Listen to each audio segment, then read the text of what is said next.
வணக்கம். என்னைக்காவது யோசிச்சிருக்கீங்களா? ஒரு சார்ஜ் பண்ண பொருள் எதுவுமே இல்லாத, அதாவது நியூட்ரலா இருக்கிற ஒரு பொருள எப்படி தன்னோட பக்கம் இழுக்குதுன்னு? இது ஏதோ மேஜிக் மாரி தோணலாம், ஆனா இதுக்கு பின்னாடி ஒரு அட்டகாசமான அறிவியல் இருக்கு. வாங்க, இந்த கண்ணுக்கு தெரியாத சக்தியோட ரகசியத்தை தெரிஞ்சுக்கலாம். நீங்க கூட இது செஞ்சு பார்த்திருப்பீங்க. தலையில நல்லா தேய்ச்ச ஒரு பிளாஸ்டிக் சீப்ப மெல்லிசா வர்ற தண்ணி பக்கத்துல கொண்டு போனா என்ன ஆகுது? அந்த தண்ணி சீப்ப நோக்கி வளைஞ்சு வருது. ஆனா ஒரு நிமிஷம் யோசிங்க, தண்ணிக்குத்தோ சார்ஜ் கிடையாதே, அது நியூட்ரல். அப்புறம் எப்படி இந்த ஈர்ப்பு விசை வேலை செய்யுது? இந்த மர்மத்தை தான் நாம இன்னைக்கு விளக்க போறோம். இதுக்கு பின்னாடி இருக்கிற ரகசியம் ரொம்ப சிம்பிள். அந்த நியூட்ரலான பொருளோட ஒட்டுமொத்த சார்ஜ்ல எந்த மாற்றமும் வர்றதில்ல. ஆனா அந்த பொருளுக்கு உள்ள இருக்கிற பாசிட்டிவ், நெகட்டிவ் சார்ஜ்கள் தங்களோட இடத்த மாத்தி தங்கள மறுசீரமைச்சுக்குது. இந்த சின்ன இடமாற்றம் தான் அந்த பெரிய ஈர்ப்பு விசைக்கு காரணம்.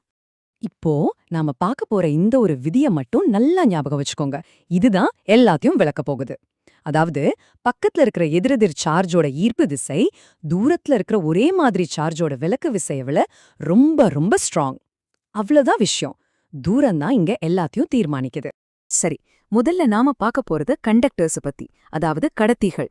மெட்டல்ஸ் மாதிரி பொருட்கள்ல சார்ஜ்கள் ஒரு கடல் மாதிரி ரொம்ப சுதந்திரமா நகர்ந்துகிட்டே இருக்கும்.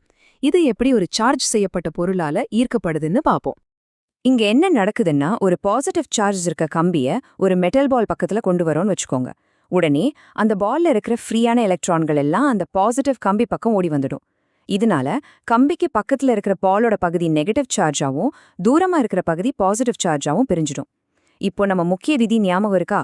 பக்கத்துல இருக்கிற நெகட்டிவ் சார்ஜோட ஈர்ப்பு விசை தூரத்துல இருக்கிற பாசிட்டிவ் சார்ஜோட விலக்கு விசையை விட ரொம்ப வலிமையானது. அதனால மொத்தத்துல அந்த பால் கம்பியை நோக்கி ஈர்க்கப்படுது. ஓகே, கண்டக்டர்ஸ்ல சார்ஜ் ஈஸியா மூவ் ஆகும். ஆனா பிளாஸ்டிக் மாதிரி இன்சுலேட்டர்ல என்ன நடக்கும்? இங்க ஏதோ எலக்ட்ரான்கள் அதோட அணுக்களோட ரொம்ப டைட்டா பிணைக்கப்பட்டிருக்குமே, அதால சுதந்திரமா நகர முடியாது. அப்போ இது எப்படி ஈர்க்கப்படுது? இங்கதான் கதை இன்னும் சுவாரஸ்யமா மாறுது. இந்த மேஜிக் வார்த்தைக்கு பேருதான் முனைவாக்கம், அதாவது போலரைசேஷன். ஒரு சார்ஜ் பண்ண பொருளை இன்சுலேட்டர் பக்கத்துல கொண்டு வரும்போது ஒவ்வொரு அணுவுக்குள்ளேயும் இருக்கிற எலக்ட்ரான்கள் லேசா ஒரு பக்கம் சாயும். இதனால ஒவ்வொரு அணுவும் ஒரு குட்டி காந்தம் மாதிரி ஒரு பாசிட்டிவ் முனையையும் ஒரு நெகட்டிவ் முனையையும் உருவாக்கிடும். ஒரு அணுல நடக்கிற இந்த சின்ன ஷிஃப்ட் அது கண்ணுக்கே தெரியாது.